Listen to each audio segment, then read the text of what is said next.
श्री कृष्णा राधे राधे। श्री हरिदास। वसुदेव सुतम देवम कंस चारूण मर्दनम देवकी परमानंदम कृष्णम वंदे जगत गुरु। स्वागत है आप सभी का। आज हम कार्तिक मास मातम्य के चौथे अध्याय का श्रवण करेंगे। नारद जी बोले, हे राजन, देवताओं की प्रार्थना पर भगवान विष्णु ने मत्स्य अवतार धारण किया। वे विंध्याचल पर्वत पर निवास करने वाले महर्षि कश्यप की अंजलि से प्रकट हुए। छोटी सी मछली पर दया करके महर्षि ने उसे अपने कमंडल में रख लिया, मगर भगवान ने जब धीरे धीरे अपना स्वरूप बढ़ाया तो ऋषि ने उस मछली को कुएं में डाल दिया। कुएं में ना समा सकने के कारण उसे तालाब में डाला, और जब वह तालाब में भी समा न सकी तो उसे अंत में ले जाकर सागर में डाल दिया। तब वहाँ भगवान ने विराट स्वरूप धारण करके शंखासुर दैत्य को अपने हाथों से दबाकर मार डाला, और उसके हाथों में दबाते हुए वे जल से निकलकर बद्री वन में पहुँचे। भगवान को बद्री वन में आया देखकर वहाँ ऋषि मुनि सभी दर्शनों के लिए इकट्ठा हो गए। तब भगवान ने कहा, हे ऋषिजनों, शंखासुर दैत्य से भयभीत होकर बीज मंत्र सहित वेद जल में छुप गए हैं, अतः अब उनको तुम लोग जल में से निकाल कर लाओ। हे राजन, उन तपस्वी ऋषियों ने भगवान का आदेश पाकर शीघ्र ही बीज मंत्र सहित वेदों का उद्धार किया।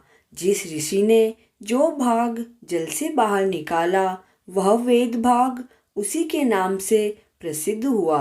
ऋषियों ने वेदों को लाकर भगवान के सन्मुख रखा। वेदों को पुनः से प्राप्त करके ब्रह्मा जी तथा समस्त देवता प्रसन्न हुए और उन्होंने अश्वमेध यज्ञ किया। उस यज्ञ में इंद्र और सभी देवता, गंधर्व आदि उपस्थित हुए और सभी ने भगवान की स्तुति करते हुए कहा, हे देवेश, आपने हम पर कृपा करके वेदों का उद्धार किया है।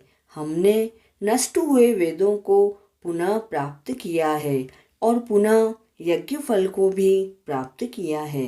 आप प्रसन्न होकर यह वर दें कि यह स्थान जहाँ वेदों को पाया है और यह महीना जिसमें वेदों का उद्धार हुआ है महान और पुण्यशाली हो।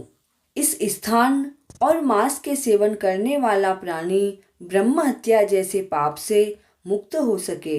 देवताओं की मनोकामना पूर्ण करने वाले भगवान विष्णु ने हंसकर कहा, हे देवों, जो तुम चाहते हो वही होगा। यह स्थान ब्रह्म क्षेत्र नाम से प्रसिद्ध होगा। जब सूर्यवंशी राजा भागीरथ गंगा जी को पृथ्वी पर लाएंगे तो इसी स्थान पर गंगा जी का सूर्यपुत्री यमुना जी से संगम होगा। यह स्थान तीर्थराज के नाम से प्रसिद्ध होगा। इस स्थान पर किए हुए धर्म, कर्म, यज्ञ आदि अनंत पुण्य देने वाले होंगे। जन्म जन्मांतरों में किए गए पाप इस स्थान के दर्शन मात्र से नष्ट होंगे।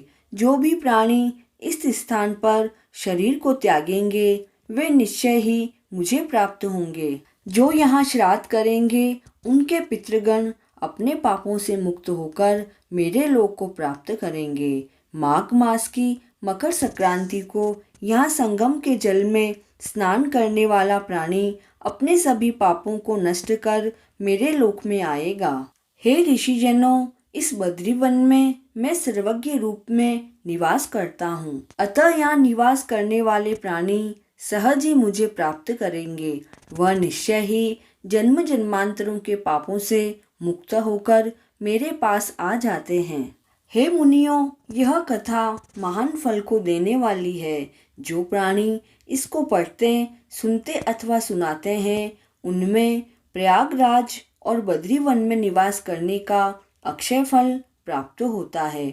उनके सभी पाप सहज ही नष्ट हो जाते हैं और वे मोक्ष को प्राप्त करके भगवान श्री हरि के चरण कमलों में स्थान पाते हैं। कार्तिक मास मातम्य का चौथा अध्याय पूर्ण हुआ। जय श्री कृष्णा।